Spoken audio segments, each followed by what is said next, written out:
Raja Sunda, Prabu Susuk Tunggal, bertahta di kerajaan Sunda Surawisesa. Sedangkan Ningrat Kencana atau Prabu Niskaladewa naik tahta menggantikan ayahandanya di kerajaan Galuh Surawisesa. Prabu Susuk Tunggal, putra dari Prabu Niskalawastu Kencana dari istri pertama Dewi Larasarkati. Ia juga punya nama Sang Haliwung atau Tohaan Lampung. Diberi kepercayaan oleh ayahnya mewakili pemerintahan menjadi raja di Pakuan Pajajaran pada tahun 1382 Masehi. Sedangkan Prabu Niskaladewa, putra dari Niskalawastu Kencana dari istrinya yang kedua Mayangsari. Setelah ayahnya wafat, ia meneruskan tahta kerajaan Galuh Surawisesa pada tahun 1475 Masehi. Pada saat itu, di Tatar Sunda, ada dua kerajaan besar dari ayahnya yang satu, Prabu Niskalawastu Kencana, dari dua istri, yakni Dewi Larasarkati dan Mayangsari. Hanya saja, ibu dari Tohaan Lampung asalnya dari Sumatera, putra dari Resi Susuk Lampung, setelah menjadi raja di Sunda Surawisesa, diberi gelar Prabu Susuk Tunggal.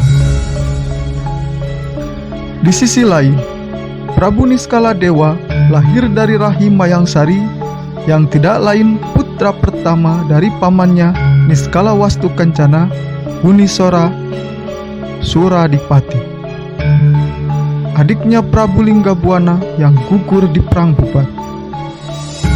Antara Susuk Tunggal yang menjadi raja di Pakuan dan Prabu Niskaladewa di Galuh, kadang pada saat itu disebut Pakuan Galuh atau Galuh Pakuan.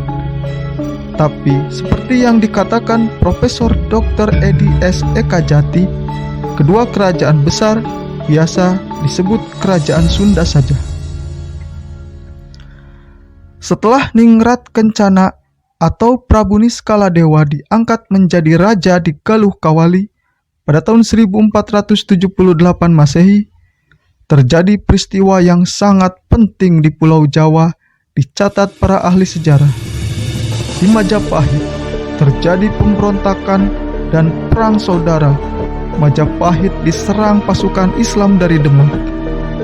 Pemberontakan dipimpin oleh Raden Patah, putra Prabu Kertawijaya atau Brawijaya. Akibat perang saudara itu, banyak pembesar dari Majapahit mengungsi ke Galuh, diantaranya Raden Baribin. Di antara gadis dari pengungsi itu, ada seorang istri yang dinikahi oleh Prabu Niskaladewa. Dalam buku penyebaran dan perintisan Islam di Tatar Sunda, ditulis Dr. Andes Yuyus Suherman, bibit persengketaan muncul antara Prabu Susuk Tunggal dan Prabu Niskaladewa. Prabu Susuk Tunggal murka karena Prabu Niskaladewa telah melanggar aturan dan adat kerajaan Sunda pada waktu itu. Keturunan dari kerajaan Sunda, Prabu Wangi Niskalawastu Kencana, tabuh untuk mempersunting istri dari Majapahit. Masalahnya, selain ada larangan kerajaan dan adat keraton Galuh, istri yang dipersunting Niskaladewa ternyata telah bertunangan. Susuk Tunggal marah, terbukti ia memutuskan hubungan kekeluargaan dengan kerajaan Galuh Surawisesa. Ketegangan Galuh semakin meruncing, akhirnya memaksa para sesepuh dari dua kerajaan besar yang dilanda pertentangan itu turun gunung menggelar pertemuan. Hasil kesepakatan dari semua yang terjadi, diputuskan Prabu Susuk Tunggal dan Prabu Niskaladewa harus bersama-sama mengundurkan diri menanggalkan tahta kerajaan. Hasil dari pertemuan besar para tetua Galuh dan Sunda, disepakati pergantian Jayadewata, putra dari Prabu Niskaladewa menjadi Raja Galuh Sunda. Prabu Niskaladewa turun tahta beberapa tahun kemudian. Ia wawat dan dipusarakan di Gunung Tiga atau Gunung Gunatiga.